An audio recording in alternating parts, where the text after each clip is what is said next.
یہ کہانی ہے حق اور باطل کی، یہ داستان ہے ایک ایسی ملکہ کی جو شاندار تمدن کے وارثوں میں سے تھی۔ یہ قصہ ہے ایسے بادشاہ کا جس سے چرند پرند اور جنات باتیں کرتے تھے اور وہ ان کا حاکم تھا۔ ایک ایسی عورت کی داستان جو شاہانہ وقار کی مالک، طاقتور اور مغرور تھی، جس کا سامنا ایک حکمت والے اور زبردست بادشاہ سے ہوا، اور یوں دو الگ الگ کہانیاں ایک ہو گئیں۔ کون زبردست تھا اور کون زیر دست ہوا؟ اگر آپ جاننا چاہتے ہیں کہ ملکہ بلقیس کون تھی اور اس کا تخت کیسا تھا جب اس کا سامنا حضرت سلیمان علیہ السلام سے ہوا، تو اس کے بعد کہانی میں کیا موڑ آیا، اس سب کے بارے میں تفصیل سے جاننے کے لیے ہمارے ساتھ رہیے۔ حضرت سلیمان علیہ السلام ایک جلیل القدر پیغمبر تھے جنہیں اللہ تعالیٰ نے حضرت داؤد علیہ السلام کی طرح بہت سی امتیازی خصوصیات سے نوازا تھا۔ ان کو اللہ تعالیٰ نے پرندوں کی بولیاں سکھائیں۔ امام قرطبی رحمۃ اللہ علیہ نے اپنی تفسیر میں اس بارے میں بیان کیا ہے کہ کس طرح مختلف پرندوں کی بولیوں پر حضرت سلیمان علیہ السلام نے فرمایا کہ یہ پرندے کیا کہہ رہے ہیں، اور تقریباً ہر پرندے کی بولی نصیحت کا کوئی جملہ تھا۔ جیسا کہ سورہ نمل میں ارشاد ہوتا ہے کہ اس نے کہا ہے، لوگو ہم کو پرندوں کی بولیاں سمجھنے کی تعلیم دی گئی ہے اور ہمیں ہر قسم کی ضروری چیزیں دی گئی ہیں۔ پرندوں کی بولی کو خاص طور سے بیان کرنے کا مطلب ہدہد پرندے کا مشہور واقعہ ہے، ورنہ حضرت سلیمان علیہ السلام کو تو ہر چرند پرند اور تمام حشرات الارض کی بولیاں سکھائی گئی تھیں۔ حضرت سلیمان علیہ السلام کے خصوصی امتیاز میں سے ایک یہ بھی تھا کہ اللہ تعالیٰ نے ہوا کو ان کے حق میں مسخر کر دیا تھا اور وہ ان کے زیر فرمان کر دی گئی تھی۔ چنانچہ حضرت سلیمان علیہ السلام جب چاہتے تو 1 مہینے کی مسافت صبح کے وقت اور 1 مہینے کی مسافت کے برابر شام کو سفر طے کر لیتے۔ تفسیر ابن کثیر میں تخت سلیمان جو ہوا پر چلتا تھا، اس کی کیفیت یہ بیان کی گئی ہے کہ حضرت سلیمان نے لکڑی کا ایک بہت بڑا اور وسیع تخت بنوایا تھا جس پر وہ اپنے لشکر اور جنگی سامان سمیت سوار ہو جاتے تھے، اور پھر ہوا کو حکم دیتے کہ وہ اس عظیم الشان اور وسیع اور عریض تخت کو اپنے کاندھوں پر اٹھا کر ان کے حکم کے مطابق کہیں اتار دے۔ یہ ہوائی تخت صبح سے دوپہر تک 1 مہینے کی مسافت طے کر لیتا تھا، اور اسی طرح دوپہر سے شام تک 1 مہینے یعنی 1 دن میں 2 مہینوں جتنا سفر کر لیتا تھا۔ ناظرین، ابن ابی حاتم نے حضرت سعید بن جبیر سے نقل کیا ہے کہ اس تخت سلیمانی پر 6 لاکھ کرسیاں رکھی جاتی تھیں، جس میں سلیمان علیہ السلام کے ساتھ اہل ایمان سوار ہوا کرتے تھے، اور ان کے پیچھے اہل ایمان جن بیٹھتے تھے۔ پھر پرندوں کو حکم ہوتا کہ وہ اس پورے تخت پر سایہ کر لیں تاکہ آفتاب کی تپش سے تکلیف نہ ہو، اور پھر ہوا کو حکم دیا جاتا وہ اس عظیم الشان مجمع کو اٹھا کر جہاں حکم ہوتا پہنچا دیتی۔ علامہ قرطبی رحمۃ اللہ علیہ نے ذکر کیا کہ 4 لاکھ کرسیاں تخت پر رکھی جاتیں، پھر مرتبے کے اعتبار سے انسان و جنات بیٹھتے تھے۔ صبح کے وقت بیت المقدس سے استخر کا سفر کرتے تھے اور پھر رات واپس بیت المقدس میں گزارتے۔ بعض روایت میں آتا ہے کہ حضرت سلیمان علیہ السلام اس پورے ہوائی سفر کے دوران سر جھکائے اللہ کے ذکر و شکر میں مشغول رہتے، دائیں بائیں نہ دیکھتے اور اپنے عمل سے تواضع کا اظہار فرماتے تھے۔ اللہ تعالیٰ نے سورہ سبا میں بیان فرمایا ہے، جس کا ترجمہ ہے، اور سلیمان کے بس میں ہوا کر دی، اس کی صبح کی منزل 1 مہینے کی راہ اور شام کی منزل 1 مہینے کی راہ، اور ہم نے اس کے لیے پگھلے ہوئے تانبے کا چشمہ بہایا، اور جنوں میں سے وہ جو اس کے آگے کام کرتے اس کے رب کے حکم سے، اور جو ان میں ہمارے حکم سے پھرے ہم اسے بھڑکتی آگ کا عذاب چکھائیں گے۔ حضرت عبداللہ بن عباس رضی اللہ تعالیٰ عنہما فرماتے ہیں کہ اللہ تعالیٰ نے جنات کو حضرت سلیمان علیہ السلام کے قابو میں دے دیا اور انہیں حضرت سلیمان علیہ السلام کے احکام کی پیروی کرنے کا حکم دیا، اور ارشاد فرمایا کہ جنات میں سے جو بھی ہمارے حکم سے پھرا، اس نے حضرت سلیمان علیہ السلام کی فرمانبرداری نہ کی تو ہم اسے بھڑکتی آگ کا عذاب چکھائیں گے۔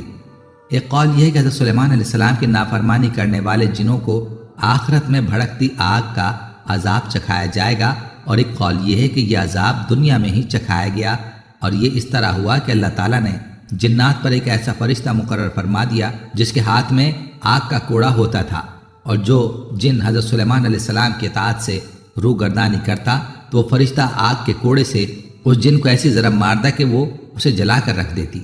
ناظرین، سلیمان علیہ السلام کے سامنے ان کی بادشاہت کے زمانے میں ان کے گھوڑے پیش کیے گئے۔ یہ بہت تیز رفتار تھے جو 3 ٹانگوں پر کھڑے رہتے تھے اور ایک پیر یوں ہی ساری زمین پر ٹکتا تھا۔ ایک قول یہ بھی ہے کہ یہ پردار گھوڑے تھے، تعداد میں 20 تھے۔ ابراہیم تمیمی نے گھوڑوں کی تعداد 20,000 بتلائی ہے۔ کہتے ہیں کہ یہ گھوڑے نہایت تیز رفتار تھے، ان پر بیٹھ کر یوں لگتا جیسے ہوا میں تیر رہے ہیں۔ یوں ہی ان کا معائنہ کرتے دیکھتے ان کے عصر کی نماز قضا ہو گئی۔ جب اس کے روبرو شام کے وقت اسیر گھوڑے پیش کیے گئے جو تیز رفتار تھے، تو سلیمان نے کہا کہ میں اپنے رب کے ذکر سے مال کی محبت میں لگ کر غافل ہو گیا ہوں، یہاں تک کہ سورج پردے میں چھپ گیا، ذرا ان کو میرے پاس واپس لاؤ۔ چنانچہ سلیمان علیہ السلام نے ان کی پنڈلیوں اور گردنوں پر ہاتھ صاف کرنا شروع کر دیا۔ بعض نے یہ بھی کہا کہ حضرت سلیمان علیہ السلام کسی علاقے میں جہاد کرنے کی غرض سے گھوڑوں کی دیکھ بھال کر رہے تھے کہ اس دوران مقررہ عبادت کا وقت ہو گیا تو افسوس کرنے لگے اور ان گھوڑوں کو قتل کرنا شروع کر دیا، اور کہتے ہیں کہ 900 گھوڑے ذبح کیے گئے۔ ابو داؤد میں نبی کریم صلی اللہ علیہ وسلم تبوک یا خیبر کے سفر سے واپس آئے تھے، گھر میں تشریف فرما تھے، جب تیز ہوا کے جھونکے سے گھر کے کونے کا پردہ ہٹ گیا۔ وہاں سیدہ عائشہ رضی اللہ عنہا کے کھیلنے کی گڑیا رکھی ہوئی تھیں۔ نبی کریم صلی اللہ علیہ وسلم کی نظر بھی پڑ گئی، دریافت کیا یہ کیا ہے؟ سیدہ عائشہ رضی اللہ عنہا نے جواب دیا میری گڑیاں ہیں۔ آپ صلی اللہ علیہ وسلم نے دیکھا کہ بیچ میں ایک گھوڑا سا بنا ہوا ہے جس کے 2 پر بھی کپڑے کے لگے ہوئے ہیں۔ پوچھا یہ کیا ہے؟ کہا گھوڑا ہے۔ فرمایا اور یہ اس کے اوپر دونوں طرف کپڑے کے کیا بنے ہوئے ہیں؟ کہا یہ دونوں اس کے پر ہیں۔ فرمایا اچھا گھوڑا اور اس کے پر بھی؟ عائشہ صدیقہ رضی اللہ عنہا نے عرض کیا کہ کیا آپ صلی اللہ علیہ وسلم نے نہیں سنا کہ سلیمان کے پر دار گھوڑے تھے؟ یہ سن کر نبی کریم صلی اللہ علیہ وسلم ہنس دیے، یہاں تک کہ آپ کے آخری دانت دکھائی دینے لگے۔ حضرت حسن بصری رحمۃ اللہ علیہ فرماتے ہیں کہ اس صلے میں اللہ تعالیٰ نے حضرت سلیمان علیہ السلام کے لیے ہوا کو مسخر کر دیا جو گھوڑے سے کہیں زیادہ تیز رفتار ہے۔ حضرت سلیمان علیہ السلام کو انسانوں، پرندوں، حتیٰ کہ جن اور حیوانات پر بھی حکومت عطا کی گئی تھی۔ ایک بار حضرت سلیمان علیہ السلام نے اللہ تعالیٰ کی بارگاہ میں دعا کی، اے میرے رب مجھے معاف فرما اور مجھ کو ایسی سلطنت عطا فرما جو میرے سوا کسی اور کو نہ ملی ہو، بے شک تو بڑا ہی دینے والا ہے۔ تو اللہ تعالیٰ نے آپ کی دعا کو قبول فرما لیا اور ایک ایسی عجیب و غریب حکومت عطا فرمائی جو ان سے پہلے اور بعد کسی کو میسر نہیں آئی۔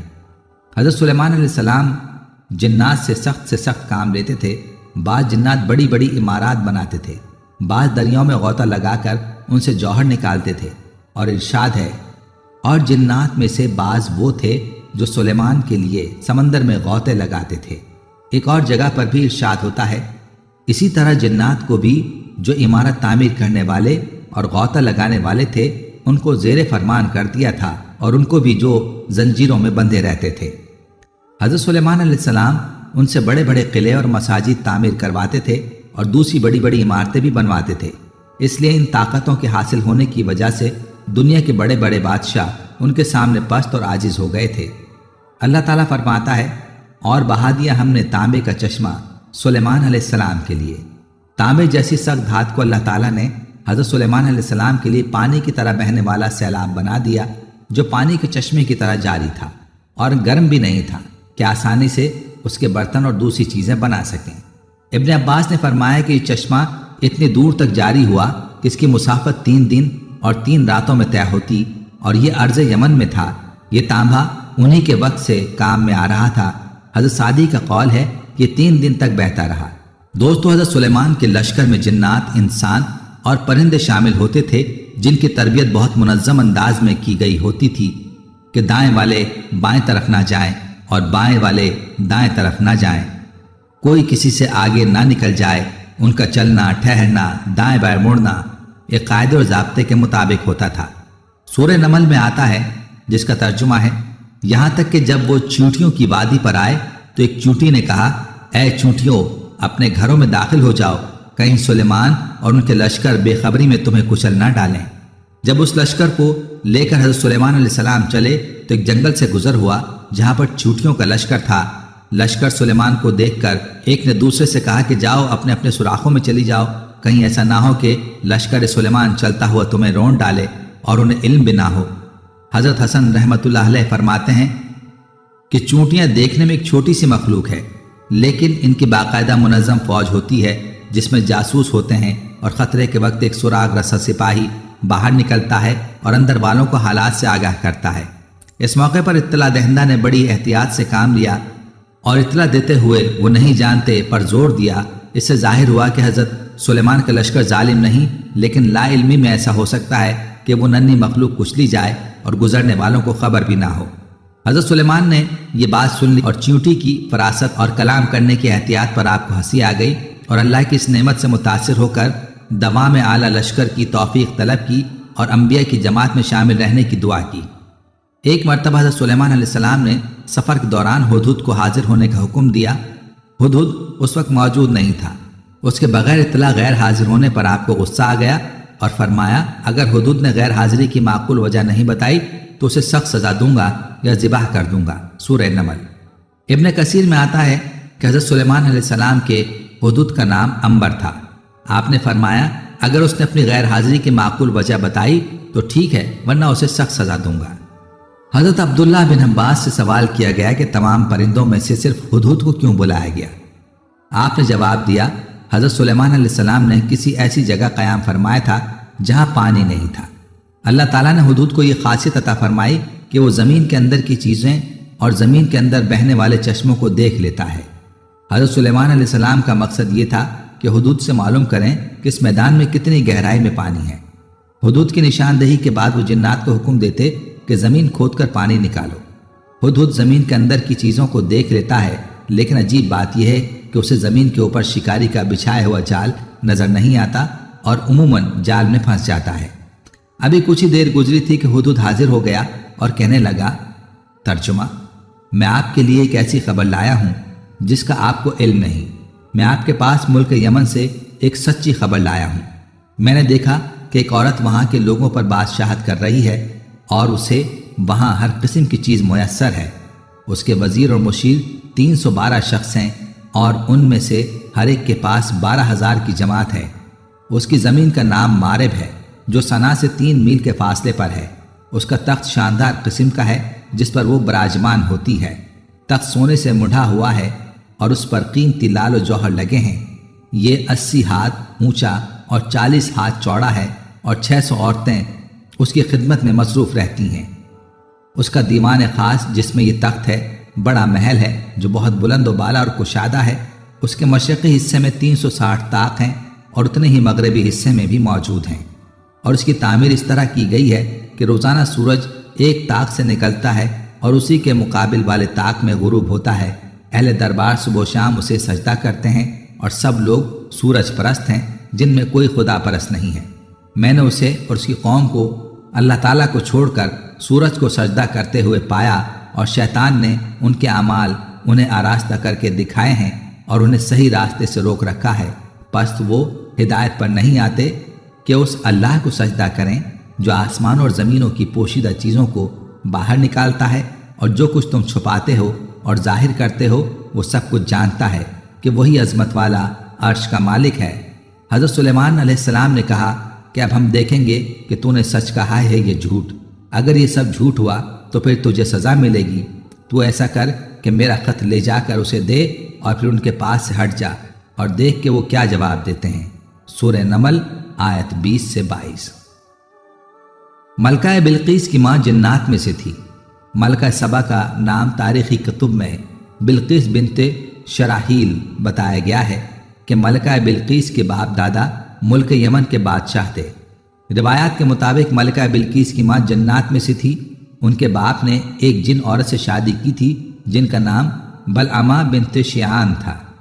اس کے بطن سے بلقیس پیدا ہوئی۔ اللہ تعالیٰ نے ملکہ بلقیس کو وسیع مملکت، شان و شوکت، مال و دولت، ہیرے جواہرات کے علاوہ خوب حسن و جمال بھی عطا فرمایا تھا۔ ان کی قوم سورج کی پرستش کرتی تھی۔ بعض نے لکھا کہ مجوسی تھے جو آگ سمیت ہر روشنی کی پرستش کرتے تھے۔ دوستو ہدہد اس خط کو لے کر ملکہ بلقیس کے محل گیا۔ وہ اس وقت خلوت خانے میں تھی۔ اس نے طاق میں سے وہ خط اس کے سامنے رکھ دیا اور ادب سے ایک طرف ہو گیا۔ خط کا مضمون یہ تھا: بے شک وہ مکتوب سلیمان کی جانب سے ہے، اور بے شک وہ اللہ کے نام سے شروع کیا گیا ہے جو بہت مہربان، نہایت رحم فرمانے والا ہے۔ خط میں فقط اتنا ہی لکھا تھا کہ میرے سامنے سرکشی نہ کرو، میری بات مان لو، تکبر سے کام نہ لو، ایک اللہ کو ماننے والے مخلص بن کر میرے پاس چلے آؤ۔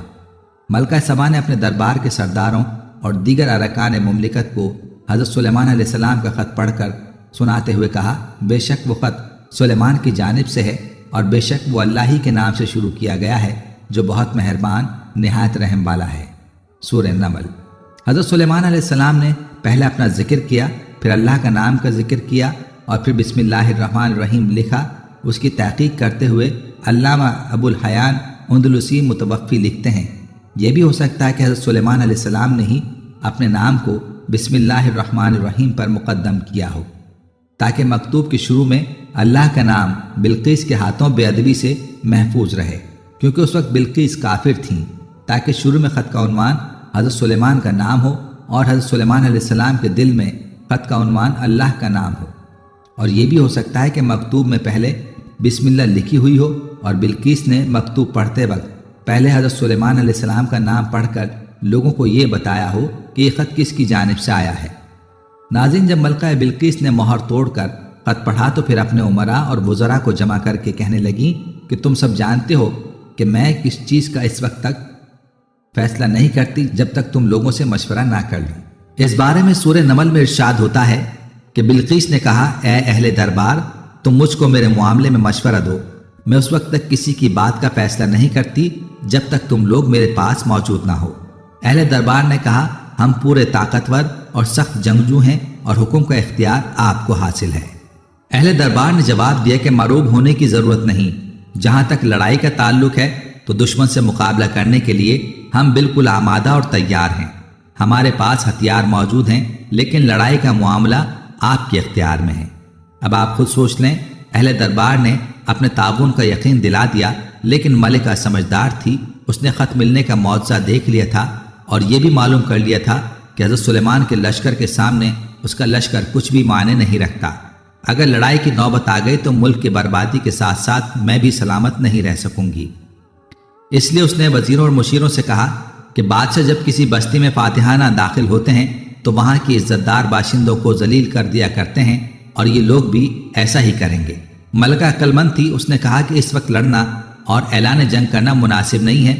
اگر فریق مخالف کو غلبہ اور فتح حاصل ہو گئی تو ہمارے ملک میں تباہی مچا دیں گے، عزت داروں کو ذلیل کریں گے اور ان سے حقارت آمیز سلوک کریں گے۔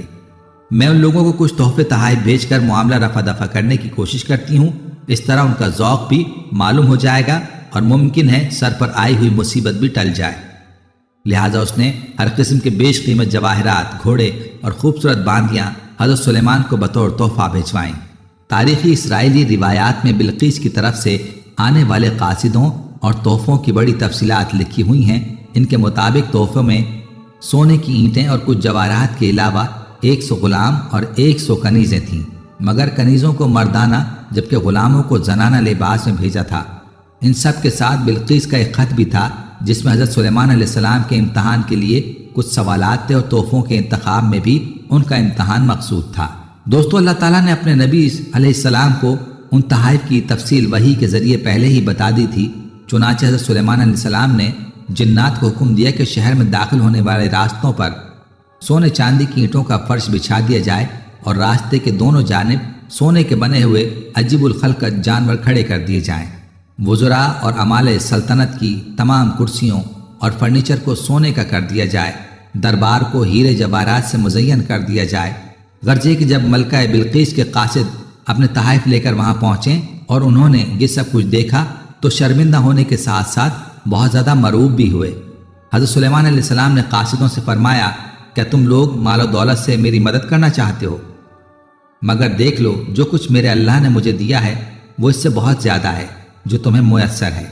تمہارے تحفے تمہیں مبارک ہوں، انہیں واپس لے جاؤ، ہم ان پر ایسے لشکر سے حملہ کریں گے جن کے مقابلے کی ان میں طاقت نہیں ہوگی، اور انہیں وہاں سے بے عزت کر کے نکال دیں گے اور وہ ذلیل و خوار ہوں گے۔ سورہ نمل آیت 36-37۔ حضرت سلیمان علیہ السلام نے ملکہ کے تمام سوالوں کے جواب دے دیے اور قاصدوں سے کہا کہ ہم نے اس لیے پیغام بھیجا تھا کہ وہ مشرکانہ افعال چھوڑ کر اسلام قبول کر لیں، لیکن اگر وہ مال کا لالچ دے کر دین حق سے بچنا چاہیں تو تم واپس جاؤ اور انہیں اطلاع دے دو کہ اب جو بات ہوگی تو وہ میدان جنگ میں ہوگی۔ ہر چیز ان کو واپس لے جا کر دے دو اور کہہ دو کہ جنگ کے لیے تیار رہیں۔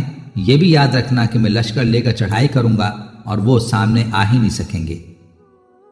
قاصد اپنے ملک واپس پہنچے اور حضرت سلیمان علیہ السلام کے سخت ترین پیغام کے علاوہ دربار سلیمانی کا آنکھوں دیکھا حال ملکہ کے گوش گزار کیا۔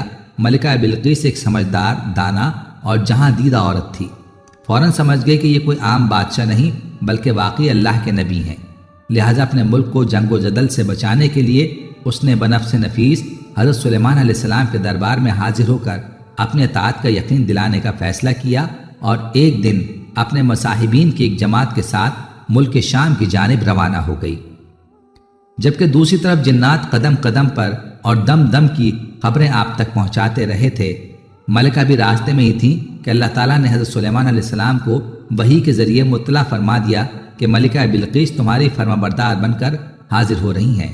یہ موقع تھا کہ جب حضرت سلیمان علیہ السلام نے ملکہ اور اس کے مصاحبین کو مزید شان اعجازی دکھانے کا فیصلہ کیا تاکہ وہ جان سکیں کہ اللہ کے نیک لوگ شان و مرتبے سے کفار سے کہیں زیادہ طاقتور اور باکمال ہوتے ہیں۔ آپ علیہ السلام نے فرمایا، اے سردارو، تم میں سے کوئی ایسا ہے جو ان کے فرما بردار ہو کر پہنچنے سے پہلے ملکہ کا تخت ہمارے پاس حاضر کر دے؟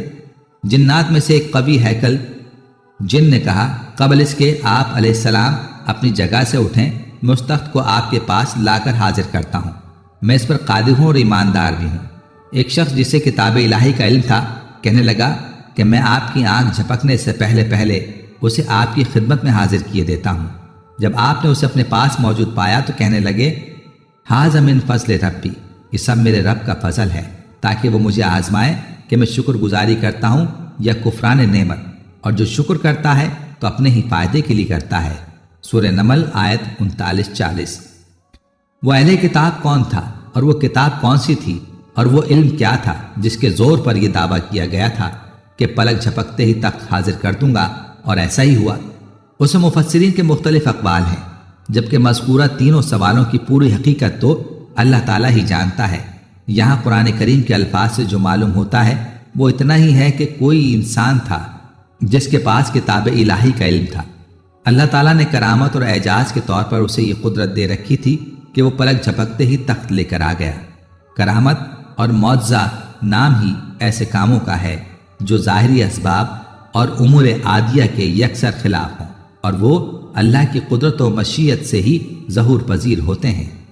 حضرت ابن عباس رضی اللہ عنہ فرماتے ہیں، یہ شخص آصف بن برخیہ تھے جو حضرت سلیمان علیہ السلام کے کاتب تھے۔ یہ ولی اللہ تھے اور اس میں عزم جانتے تھے۔ انہوں نے کہا کہ آپ اپنی نگاہ دوڑائیں، جہاں تک پہنچے ابھی آپ دیکھ ہی رہے ہوں گے کہ میں اسے لا دوں گا۔ پس حضرت سلیمان علیہ السلام نے یمن کی طرف دیکھا اور وضو کر کے دعائیں پڑھنے میں مشغول ہو گئے۔ اسی وقت ذرا سی دیر میں تخت بلقیس کے سامنے آ گیا اور ذرا سی دیر میں وہ تخت یمن سے بیت المقدس پہنچ گیا۔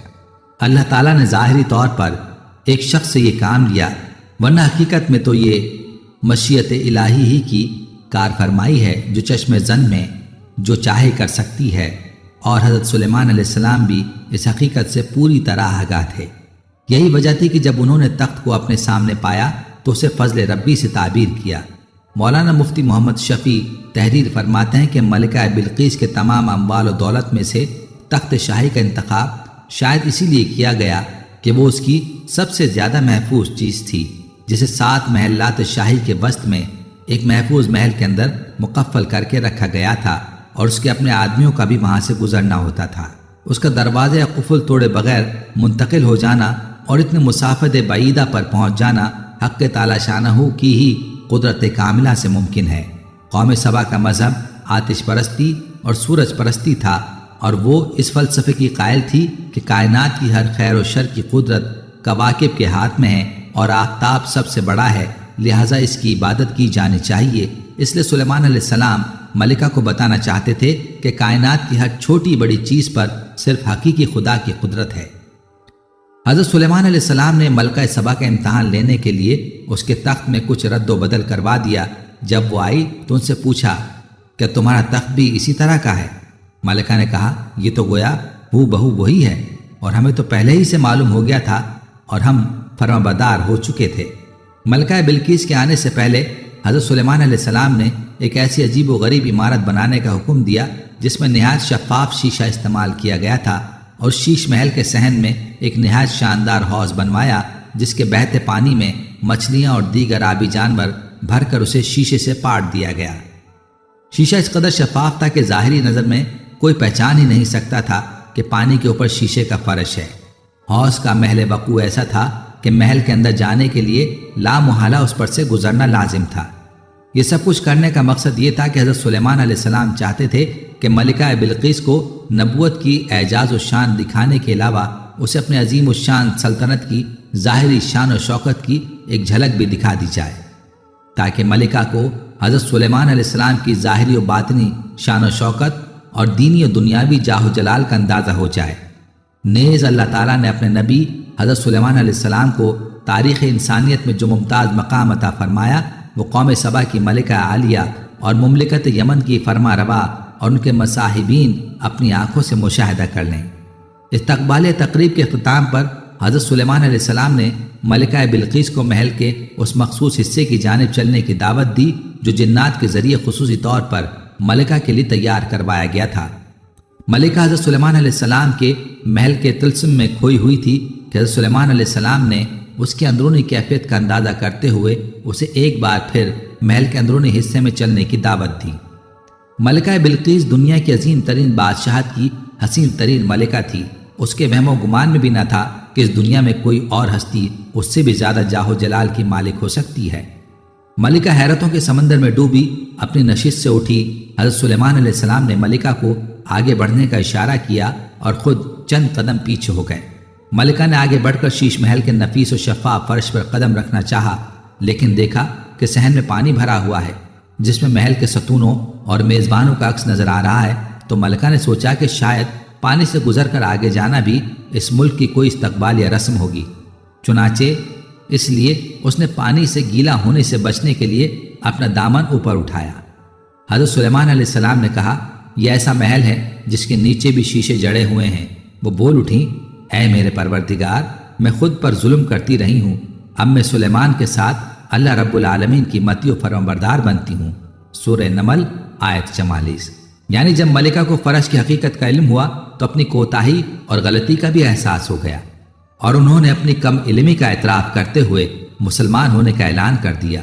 ملکہ بلقیس کے مسلمان ہونے کے بعد کیا ہوا، قرآن کریم یا کسی مستند حدیث مبارکہ میں اس کی تفصیل نہیں ملتی۔ جب حضرت عبداللہ بن عینہ سے پوچھا کہ کیا حضرت سلیمان علیہ السلام نے بلقیس کے ساتھ نکاح کر لیا تھا، تو انہوں نے فرمایا کہ قرآن نے اس معاملے میں جتنا بیان کر دیا ہے وہ کافی ہے، ہمیں بھی اس کے بعد تفتیش میں پڑھنے کی ضرورت نہیں۔ ابن عساکر نے حضرت اکرمہ سے روایت کیا ہے کہ اس کے بعد ملکہ بلقیس حضرت سلیمان علیہ السلام کے نکاح میں آ گئی تھیں، انہیں ان کے ملک میں برقرار رکھ کر یمن واپس بھیج دیا گیا تھا۔ حضرت سلیمان علیہ السلام ہر مہینے وہاں تشریف لے جاتے اور 3 روز قیام فرماتے تھے۔ حضرت سلیمان علیہ السلام نے ان کے لیے ملک یمن میں 3 عمدہ محلات ایسے تعمیر کروا دیے تھے جن کی مثال و نظیر نہیں ملتی۔ دوستو، شیخ عبد الرحمن بن سلام کے مطابق حضرت سلیمان علیہ السلام نے جب دیکھا کہ اللہ تعالیٰ نے ان کے لیے دنیا کو وسیع کر دیا ہے اور دنیا کی طاقت ان کے ہاتھ میں ہو گئی ہے، تو کہنے لگے، اے میرے معبود، اگر آپ مجھے اجازت دیں کہ میں آپ کی تمام مخلوقات کو پورے سال کھلاؤں تو بہتر ہوتا۔ اللہ تعالیٰ نے ان کے پاس وہی بھیجی کہ تو اس پر ہرگز قدرت نہیں رکھتا، لیکن ایک دن کی ضیافت کی اللہ تعالیٰ نے اجازت دے دی۔ اجازت ملنے کے بعد حضرت سلیمان علیہ السلام نے تمام جنات اور انسان کو حکم دیا کہ وہ تمام کے تمام ان چیزوں کو جو زمین میں حلال ہیں، یعنی گائے، بیل، بکریاں، دمبے وغیرہ، اور ان تمام چیزوں کو جو جنس حیوان میں سے ہیں، یعنی پرندے وغیرہ، ان کو جمع کریں۔ چنانچہ جن و انس نے ان تمام کو جمع کر لیا اور بڑی بڑی دیگیں تیار کی گئیں، اور پھر تمام جانوروں کو ذبح کر کے ان کو پکایا گیا۔ حضرت سلیمان علیہ السلام نے ہوا کو حکم دیا کہ کھانے پر چلے تاکہ خراب نہ ہو، پھر کھانوں کو جنگل میں پھیلا دیا گیا۔ اس کھانے کی دعوت کی لمبائی 1 مہینے کے مسافت کے برابر تھی اور اس کی چوڑائی بھی اتنی ہی تھی۔ پھر اللہ تعالیٰ سے حضرت سلیمان علیہ السلام نے دعا فرمائی تو اللہ رب العزت نے وہی نازل فرمائی، اے سلیمان، تو مخلوق میں سے کس سے دعوت شروع کرے گا؟ حضرت سلیمان علیہ السلام نے فرمایا، میں سمندروں کے جانوروں سے شروع کروں گا۔ اللہ تعالیٰ نے بحر محیط کی ایک مچھلی کو حکم دیا کہ وہ سلیمان علیہ السلام کی ضیافت میں سے کھائے۔ چنانچہ وہ مچھلی آ گئی اور حضرت سلیمان علیہ السلام سے کہنے لگی کہ میں نے سنا ہے کہ تو نے ضیافت کا دروازہ کھول دیا ہے اور آج میری ضیافت تو کرے گا۔ حضرت سلیمان علیہ السلام نے فرمایا ہاں ایسا ہی ہے اور کھانا شروع کر۔ چنانچہ وہ مچھلی آگے بڑھی اور دسترخوان کے شروع سے کھانے لگی۔ مچھلی نے اس قدر کھایا کہ کچھ دیر میں جتنا بھی کھانا تھا سب کچھ اکیلے کھا گئی۔ سب کھا کر مچھلی نے حضرت سلیمان علیہ السلام کو آواز لگا کر کہا اے سلیمان مجھے اور کھانا ہے کھلاؤ۔ حضرت سلیمان علیہ السلام نے حیرانگی سے فرمایا کہ تو سب کچھ کھا گئی ہے، اب بھی تیرا پیٹ نہیں بھرا؟ یہ جواب سن کر مچھلی بولی کیا مہمان کے لیے میزبان کا ایسا جواب ہوتا ہے؟ اے سلیمان آپ خوب جان لیں کہ میرے لیے جتنا آپ نے پکایا اتنا کھانا میرا اللہ مجھے دن میں 3 مرتبہ دیتا ہے، جبکہ تو آج میرے کھانے میں کمی کی وجہ بن گیا ہے اور تو نے میرے کھانے میں کمی کر دی۔ یہ سننا تھا کہ اسی لمحے حضرت سلیمان علیہ السلام اللہ رب العزت کے سامنے سجدہ ریز ہو گئے اور کہنے لگے کہ پاک ہے وہ ذات جو مخلوقات کی روزیوں کے ساتھ کفالت کرنے والی ہے کہ جہاں سے مخلوق جانتی بھی نہیں کہ آتا کہاں سے ہے۔ ناظرین، قرآن کریم میں ملکہ سبا کے علاوہ بھی بہت سی عورتوں کا ذکر آیا ہے جس سے قرآن میں عورت کی اہمیت کا اندازہ ہوتا ہے۔ عورت عربی زبان کا لفظ ہجو اورا سے نکلا ہے جس کے معنی ڈھانپی ہوئی اور ڈھکی ہوئی چیز ہے۔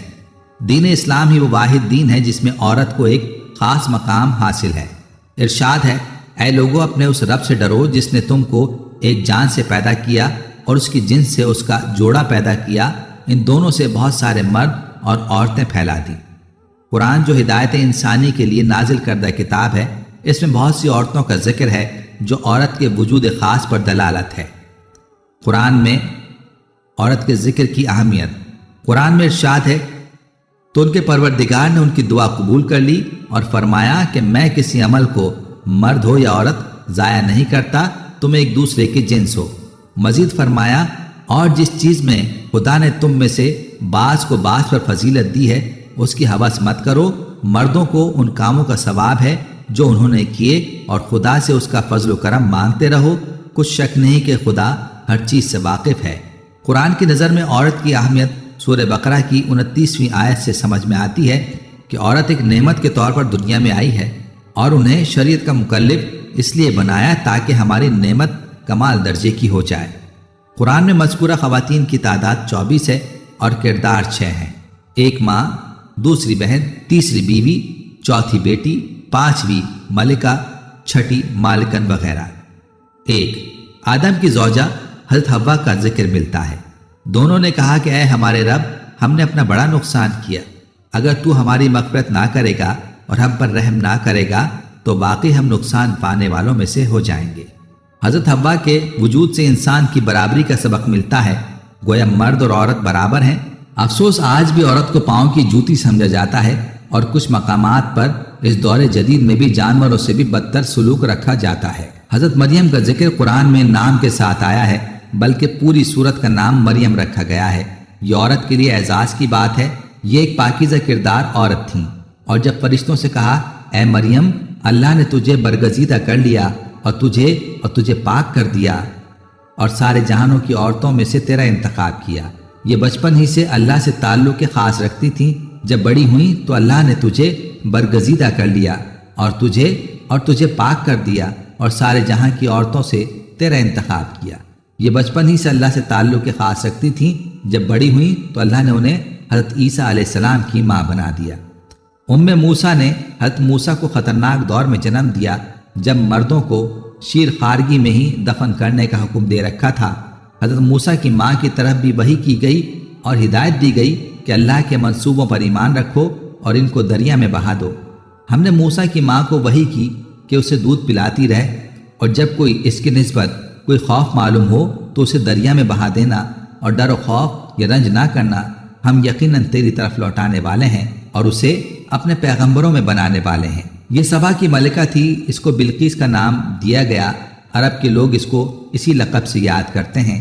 قرآن اس کو ایک عقلمند طاقتور عورت کے طور پر دکھاتا ہے۔ ہم نے حکم دیا کہ اس تخت میں کچھ پھیر بدل کر دو تاکہ معلوم ہو جائے یہ راہ پا لیتی ہے یا ان میں سے ہوتی جو راہ نہیں پاتے۔ جب ان پر سچائی کھلی تو بلا تاخیر اللہ پر ایمان لے آئی۔ بے شک ملکہ بلقیس کے پاس عقل و دانائی اور درست قوت فیصلہ موجود تھی جس کو حق کے تابع کرنا مقصود تھا۔ آج کی عورت بھی حسن عقل ظاہری اسباب دنیا سے لیس ہے، ضرورت اس امر کی ہے کہ اپنی تمام تر خواہشات صلاحیتوں ظاہری و باطنی کو حق کے تابع کر دیا جائے، اور یہی عقل مندی جو انسان کا خاصہ ہے کا ثبوت ہے، ورنہ یہ حسن عقل اور ظاہری اسباب کسی کام کے نہیں۔ اتنی مدبر اور قابل حکمران ہونے کے باوجود تب تک اہمیت کے حامل نہ ہوئی جب تک اللہ اور اس کے رسول پر ایمان نہ لائی۔ آج کی عورت بھی اللہ کی نظر میں تبھی معتبر ہے جب تک وہ دین اسلام کو دل و جان سے اپنا کر اپنا رہنما بنائے گی۔ مذکورہ عورتوں کا ذکر قرآن کا کھلا پیغام ہے۔ اگر ہم روحانی ترقی چاہتے ہیں تو صرف نیک لوگوں کی صحبت ضروری نہیں، بلکہ اللہ کو پہچاننے والی آنکھ درکار ہے۔ حق کی روشنی دل میں تبھی اترتی ہے جب اس کو جذب کرنے والا دل، دیکھنے والی آنکھ ہو۔ عقل سلیم کا یہی تقاضا ہے۔ آج کی عورت کے لیے بھی کھلا سبق موجود ہے کہ اسلام ناانصافی نہیں کرتا، لہذا اپنے اعمال کی ذمہ دار خود ہیں۔ مزید یہ کہ کسی سے نسبت ظاہری کچھ فائدہ نہ دے گی، محض اپنے اعمال ہی کام آئیں گے، اپنے ہاتھوں کا بیجا ہوا ہی کاٹا جائے گا۔